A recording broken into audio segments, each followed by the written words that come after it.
लोग आदिम युग में फोन कैसे बना सकते थे? अभी कुछ ही देर पहले लड़के और उसके दोस्तों ने पानी से चलने वाला जनरेटर बना लिया था। उसी पल से उन्होंने पाषाण युग को अलविदा कह दिया, लेकिन वे बिजली को स्टोर नहीं कर पा रहे थे। उन्हें ऐसी डिब्बी बनानी थी जो बिजली को संभाल सके, इसलिए किसी को आराम करने का मौका दिए बिना लड़के ने सबको काम जारी रखने को कहा। आधुनिक समय में इस डिब्बी को बैटरी कहते हैं। उन्हें बस 2 लेड प्लेट्स को सल्फ्यूरिक एसिड में डालकर बिजली से जोड़ना था। इसके बाद आदिम युग की पहली बैटरी तैयार हो गई। उसके बाद लड़के ने बैटरी से बल्ब बनाया, लेकिन फोन बनाने के लिए उन्हें बल्ब के अपग्रेड वर्जन यानी वैक्यूम ट्यूब की जरूरत थी। लेकिन बांस वाली फिलामेंट गर्मी सह नहीं पा रही थी। लड़का परेशान हो गया। तभी तरबूज एक चमकदार पत्थर लेकर आया। उसे शाइलाइट कहते थे। उसमें गर्मी सहने की बहुत ताकत थी। आधुनिक फिलामेंट इसी से बनते हैं, लेकिन वह छोटा सा टुकड़ा काफी नहीं था। इसलिए लड़के ने खान में जाने का फैसला किया। शाइलाइट बहुत कठोर था, इसलिए उसे ताकतवर लोगों की जरूरत थी। लड़के ने एक ताकतवर आदमी के साथ 3 लोगों की टीम बनाई। उसे खुद लग रहा था कि यह खदान यात्रा किसी खजाने वाली डंगियन की तरह है। वह बहुत खुश था। कुछ छोटे हादसे हुए,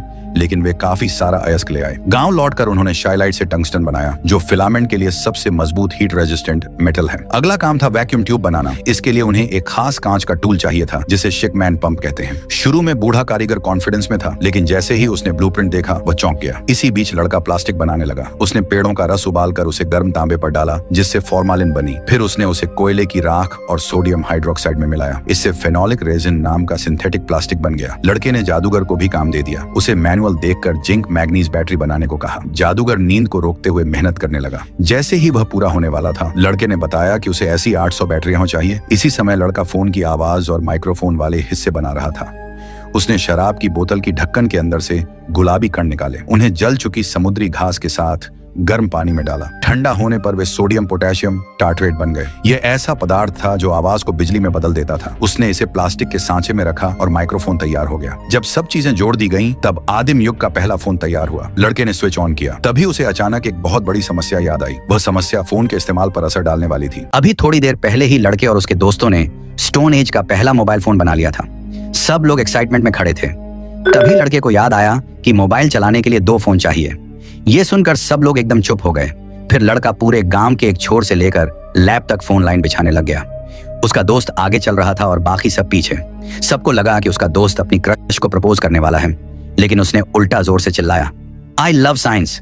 बाकी लोग फिर से सन्न हो गए, लेकिन गांव का मुखिया तो शॉक था कि ये चीज आवाज कैसे निकाल रही है। तभी एक लड़की बोली कि ये आवाज तो वैसी है जैसी पुरानी किताबों में ट्रम्पेट नाम की चीज लिखी है। लड़का हैरान हो गया कि आदिम लोग ट्रम्पेट कैसे जानते थे। लड़की ने बताया कि गांव की पुरानी किताब में एक बात करने वाली भुनभुनाती मक्खी का जिक्र है, जिसे ट्रम्पेट कहते थे, जो कब्र की पटिया में डंक डालकर अंदर वाले की आवाज जैसी आवाज निकालती थी। यह सुनकर लड़का तुरंत अपने पिता की कब्र पर भागा और पत्थर की पटिया उठाई, लेकिन वो असली पटिया नहीं थी, बल्कि कंक्रीट में लिपटी हुई एक डिस्क थी। पता चला कि 3700 साल पहले उसके पिता ने अपनी आवाज इस डिस्क में रिकॉर्ड की थी और उसे भरोसा था कि उसका बेटा एक दिन इसे जरूर ढूंढ लेगा। इसके बाद लड़के ने रिकॉर्ड प्लेयर बनाने का फैसला किया। फोन बनाने में बचे हुए पार्ट्स से उसने एक सुई लगाई और स्टोन एज का पहला रिकॉर्ड प्लेयर बना दिया। गार्ड भाई लोग प्लेट घुमाने लगे और फिर लड़के के पिता की आवाज बज उठी। पिता ने कहा कि अगर यह संदेश कोई सुन रहा है तो वो उसका बेटा ही होगा, और उसे विश्वास है कि उसका बेटा समाज को फिर से सही रास्ते पर ले जाएगा, चाहे इसमें हजारों साल लग जाएं या लाख। लड़का यह सुनकर बहुत इमोशनल हो गया। डिस्क के अंत में मशहूर गायिका लिलियन का 3700 साल पुराना गाना था, जिसे सुनकर सब लोग दंग रह गए और कई लोगों की आंखों में खुशी के आंसू आ गए। फिर लड़का बोला कि 3700 साल पहले सिर्फ रिकॉर्ड नहीं, गेम, कॉमिक और फिल्में भी थीं, और वो सब साइंस की वजह से थीं, और भले वो सब खत्म हो चुकी हों, वो उन्हें वापस लाएगा। जहां लड़का और उसके दोस्त खुश हो रहे थे, वहीं लंबे बाल वाला आदमी अपनी फौज इकट्ठी कर चुका था। अब साइंस के राज्य और ताकत वाले राज्य की आखिरी लड़ाई शुरू होने वाली थी। कि वो लंबे बालों वाले आदमी के साम्राज्य पर हमला करेगा, लेकिन इसका मतलब था कि उसे गांव के सारे साइंटिफिक औजार बेस से दूर ले जाने पड़ेंगे। चीजें बहुत ज्यादा थीं, इसलिए लड़के को मजबूरी में इंडस्ट्रियल रिवॉल्यूशन जल्दी शुरू करना पड़ा। उसने तय किया कि वो एक स्टीम कार बनाएगा। सबसे पहले उसने बूढ़े कारीगर से कुछ लकड़ी के पहिए बनवाए। फिर आया कार का सबसे जरूरी हिस्सा, रिसिप्रोकेटिंग इंजन। लड़के ने एक बर्तन में मधुमक्खियों का छत्ता डाला और उसे गर्म किया। ठंडा होने पर वो बीजवैक्स बन गया। फिर उसने लकड़ी और गियर से पानी से चलने वाली लेथ मशीन बना ली। ये मशीन पार्ट्स को आकार दे सकती थी। उसने बीजवैक्स को अलग अलग शेप में काटा और उस पर प्लास्टर डालकर सांचे बना लिए। फिर उसने पिघला हुआ पीतल, ब्रास उन सांचे में डाल दिया। ठंडा होते ही सारे पार्ट्स तैयार हो गए। इसके बाद उसने गांव का स्टीम बॉयलर खोला और सारे पार्ट्स को सोल्डर से जोड़ दिया। इस तरह प्राचीन दुनिया की पहली स्टीम कार पैदा हो गई। जब गांव वालों ने इसे देखा तो उन्हें यह बेकार की चीज लगी। एक आदमी तो कार के सामने खड़ा होकर टेस्ट करने लगा, लेकिन अगले ही पल कार ने उसे टक्कर मारी और वो दूर जा गिरा। बाद में जब जादूगर ने कार चलाई तो उसे पता चला कि पहिए बहुत जल्दी टूट जाते हैं। तब लड़के ने दोस्तों को कहा कि बांस को पतली पतली पट्टियों में काटो। गांव के बच्चों ने उन पट्टियों को बुनकर जाली जैसा बना दिया। ये काम कई बार दोहराया गया और इसे पहियों पर चढ़ा दिया गया। ऐसे बना पहला टिकाऊ टायर। लड़के ने कार में चेसिस और रेलिंग भी जोड़ दी। स्टोन एज की पहली एसयूवी तैयार हो गई। अब औजार और सामान ले जाना आसान हो गया। सब लोग सामान उठाकर युद्ध भूमि की ओर निकल पड़े। लेकिन फिर एक बड़ी समस्या सामने आई। इंजन इतना कमजोर था कि खड़ी पहाड़ी पर चढ़ ही नहीं पाता था। तब लड़के ने सबको बहुत सारी घास इकट्ठा करने को कहा। उन्होंने घास को सोडियम हाइड्रोक्साइड के साथ उबाला जब तक वो नरम नहीं पड़ गई। फिर उस गूदे को धोकर, दबाकर और सुखाकर उन्होंने कागज बना लिया। फिर उन कागजों को लकड़ी के तख्ते पर बिछाया और उन पर गोंद की मोटी परत फैलाई। गर्म कोयले से उसे दबाया गया।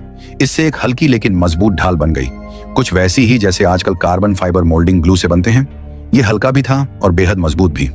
लड़के ने कार की बॉडी और टायर दोनों को इस गोंद कागज की कई परतों से ढक दिया। स्टोन एज की पहली आर्मर्ड कार तैयार हो गई। इसके स्पाइक वाले टायर उबड़ खाबड़ जमीन के लिए एकदम सही थे। लेकिन अगर कोई टैंक देख लेती ना तो सबसे पहले तो वो दंग रह जाती। अभी थोड़ी देर पहले ही उनका एक साथी भागकर वापस मुख्य ठिकाने पर पहुंच गया था। इसीलिए सबने तय कर लिया कि अब दुश्मन की गुफा पर कब्जा करना ही है, कोई उल्टा सीधा झांसा ना हो जाए। इसीलिए लड़के ने सोचा कि अपनी लोहे वाली गाड़ी पर एक फटने वाला गोलानुमा हथियार लगा दे। उसने पानी से चलने वाली बिजली वाली चीज को चमड़े की थैली से ढक दिया। जैसे जैसे गर्मी चढ़ती गई, नली के अंदर रखा गोल जैसा पत्थर तेजी से बाहर निकल गया, बिल्कुल बड़े धमाके जैसे। एक ही बार चल सकता था, पर इतना ही दुश्मन को डराने के लिए।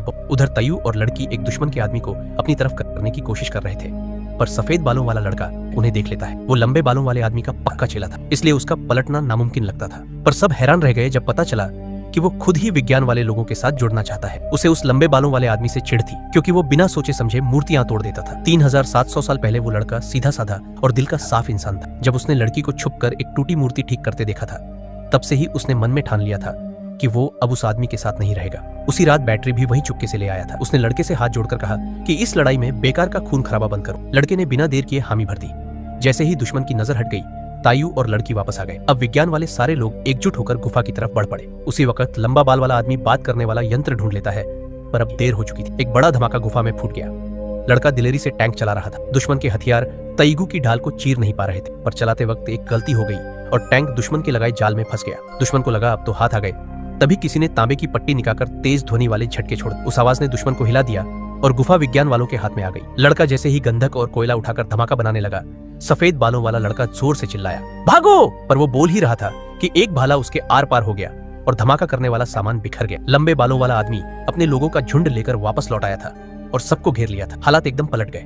गांव वालों ने सोचा कि वो लड़के को थोड़ा वक्त दिला दे। उन्हें यकीन था कि वो विज्ञान की मदद से कोई रास्ता निकाल लेगा। गुफा के अंदर लड़के ने गोबर, चमगादड़ की बू और तीखा तरल मिलाया। फिर उसमें साबुन मिला दिया जिसमें चिपचिपा रस था। इससे बहुत तेज धमाका करने वाला तरल बन गया, जिसे जरा सा झटका भी बड़ा धमाका बना देता है। बाहर लंबा बालों वाला आदमी इतनी जोर से लड़ रहा था कि सब पीछे हट गए। सिर्फ तायू ही किनारे पर बचा था। तभी गुफा से कागज का एक छोटा जहाज उड़कर बाहर आया। वो एक पेड़ से टकराया और जोरदार धमाके से फट गया। इस एक धमाके ने फिर से लड़ाई पलट दी। दुश्मन के आदमी हाथ उठाकर हार मान गए, पर लंबा बाल वाला आदमी शांत खड़ा रहा। उसने कहा कि ये चीज अगर गलती से भी फूट गई तो सबको उड़ा देगी। माहौल जम सा गया। कोई हिलने की हिम्मत नहीं कर रहा था। तभी लड़के ने एक सौदा रखा। 3700 साल पहले लंबा बाल वाला आदमी अपनी बहन के इलाज के लिए, जो बेहोशी जैसी हालत में पड़ी थी, मुकाबले जीतकर पैसा जुटाता। लड़के ने कहा कि अगर पत्थर जैसी हालत टूट जाए तो उसकी बहन ठीक हो सकती। जागाने वाला रस उसके हाथ में था। दोनों ने समझौता किया और यूं विज्ञान और ताकत के बीच आखिरकार